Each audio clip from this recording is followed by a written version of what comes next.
Nitrogen fixation या nitrogen स्थिरीकरण क्या होता है और ये प्लांट लाइफ और ह्यूमन लाइफ के लिए कैसे इम्पॉर्टेंट होता है, आज के वीडियो में हम देखेंगे। राजश्री एवरीथिंगोपीडिया में आपका स्वागत है और चैनल को सब्सक्राइब करके बेल आइकन प्रेस कर लीजिए ताकि न्यू वीडियोस का नोटिफिकेशन आपको मिलता रहे। नाइट्रोजन एटमॉस्फेयर में पाई जाने वाली गैसेस में सबसे ज़्यादा मात्रा में यही गैस होती है, 78%। ये गैस हमारी लाइफ के लिए बहुत इम्पॉर्टेंट रोल प्ले करती है। ये गैस मिट्टी में, हवा में, पानी में पाई जाती है। डीएनए जो हमारे जेनेटिक्स निर्धारित करते हैं उसमें भी नाइट्रोजन होता है। नाइट्रोजन प्लांट ग्रोथ के लिए बहुत ज़रूरी होता है, इसलिए जो फूड हम ग्रो करते हैं उसमें भी नाइट्रोजन बहुत ज़रूरी होता है। जिस मिट्टी में नाइट्रोजन की कमी होती है वहाँ के पौधे की पत्तियाँ पीली और वो अच्छे से ग्रो नहीं करते हैं और उसमें फल और फूल छोटे आते हैं। इस प्रॉब्लम से बचने के लिए किसान आर्टिफिशियल केमिकल्स, फर्टिलाइज़र यूज़ करके नाइट्रोजन की कमी को पूरा करते हैं। यही काम हम नेचर से भी करवा सकते हैं without any use of chemical fertilizers. तो चलिए इसके कॉन्सेप्ट को समझते हैं। नाइट्रोजन जो कि एक कलरलेस, ओडरलेस गैस यानी गंधहीन गैस है, जो एटमॉस्फेयर में 78% यानी दूसरी गैसेस के मुकाबले सबसे ज़्यादा मात्रा में पाई जाती है। परंतु ये नाइट्रोजन यूजेबल फॉर्म में नहीं होती है, मीन्स ये नाइट्रोजन प्लांट्स के किसी काम की नहीं होती है।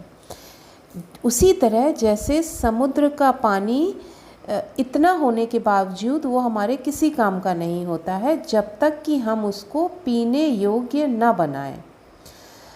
इसी प्रकार नाइट्रोजन को यूजेबल फॉर्म में कन्वर्ट करने के प्रोसेस को ही नाइट्रोजन फिक्सेशन कहते हैं।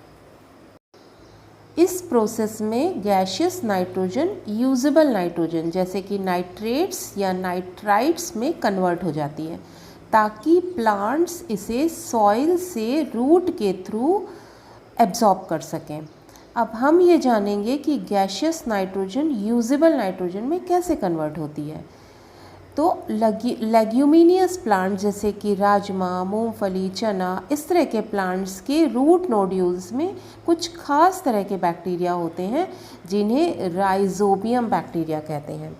ये बैक्टीरिया जिस प्लांट्स की रूट में अटैच रहते हैं उससे एनर्जी लेते हैं फोटोसिंथेसिस के थ्रू, और इसके बदले बैक्टीरिया प्लांट्स को एटमॉस्फेरिक नाइट्रोजन को यूजेबल नाइट्रोजन में फिक्स करके देते हैं। मीन्स सिम्बायोसिस रिलेशनशिप, एक दूसरे को हेल्प करना। अब ये सोल्यूबल नाइट्रोजन प्लांट्स के दूसरे पार्ट्स में जाकर प्लांट टिश्यू बनाती है और प्लांट्स की ग्रोथ में हेल्प करती है। नाइट्रोजन फिक्सेशन के द्वारा बनने वाली सोल्यूबल नाइट्रोजन आसपास के दूसरे प्लांट्स को भी हेल्प करती है। इसलिए फार्म में लेग्यूमिनियस प्लांट्स या दलहन लगाने से ज़मीन में नाइट्रोजन की कमी को नेचुरली पूरा कर सकते हैं। ये कॉन्सेप्ट यदि किसान समझ जाएं तो महंगे केमिकल फर्टिलाइज़र्स की ज़रूरत नहीं पड़ेगी।